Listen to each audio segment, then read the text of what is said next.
Ngayong araw guys, napag-utusan nga pala kami dito kumuha ng ugat ng talahib. Bali ganito nga daw pala guys yung itsura ng talahib na kukunin namin. Maraming sakit daw kasi guys ang kayang gamutin ng ugat na to. Gamot din daw kasi to guys sa mga sakit sa kasukasuan at pwede daw na ito guys iwasan ng kanser at sakit sa puso. Pero kung ang sakit mo ay nagdurugong puso, huwag mo tong subukan. Pumunta ka sa pinakamalapit na dental clinic. What's up sa inyo? For today's video nga pala guys, dahil walang pera ang mga person, samahan nyo muna kami guys sumideline. Bali ang gagawin nga pala namin ngayon guys, ay kukuha kami ng ugat ng talahib. Bali yung makukuha nga pala namin yung ugat ng talahib is may bibili rin sa amin ng per sako.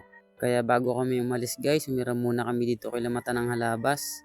Medyo masukal kasi guys sa pagkukunan namin ng ugat ng talahib. Siyempre guys, pamputol dun sa puno ng talahib kasi ugat lang naman yung kailangan namin. At siyempre guys, kailangan din namin ng bareta. Kaya pupunta muna kami sa pinsan namin para humiram ng bareta. Maya maya lang guys, pagdating namin, inutosan ko na agad si Incheck kunin yung bareta. Medyo malapit lang naman guys kasi tabi lang siya ng kalsada. Siyempre guys, pagkuha niya ng bareta, dumiretso na agad kami sa pagkukunan namin ng talahib. Ayan guys, dyan lang din kami kukuha. Bali, itong lupang kukunan namin guys is hindi namin alam kung kanino.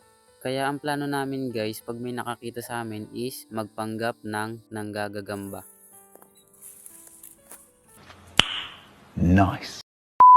By the way guys, ang pagkuha nga pala ng talahib is mahirap siyang ipaglaban, hawakan kasi matalim ang kanyang dahon at tangkay. Kaya once na ito'y hawakan at biglang binitawan, sayang ang matamis na nakaraan.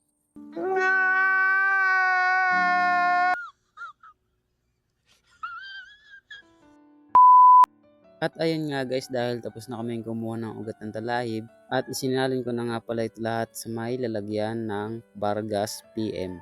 Si Bargas PM pala ay isang matibay na eco bag. At maya maya guys, dahil sobrang init, nagpahinga muna kami saglit sa ilalim ng puno. Siyempre guys, pagtapos namin magpahinga is umuwi na rin kami. Kasi guys, ngayon din to i-deliver. Bali malayo-layo pa nga pala guys, dadala na itong kinuha namin. Sa Quezon City nga pala to guys dadalahin sa Novaliches tapat ng simbahan. Kaya guys, excited na kaming mabenta to dahil wala kaming kapera-pera. At syempre guys, dahil mainit nga pala sa pinagkukuhanan namin kanina ng talahib, kaya naisip namin guys, dumaan muna ng tindahan para magmerienda.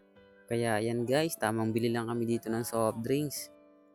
Tamang higop lang sa Gedli habang naghihintay abutan ng bready.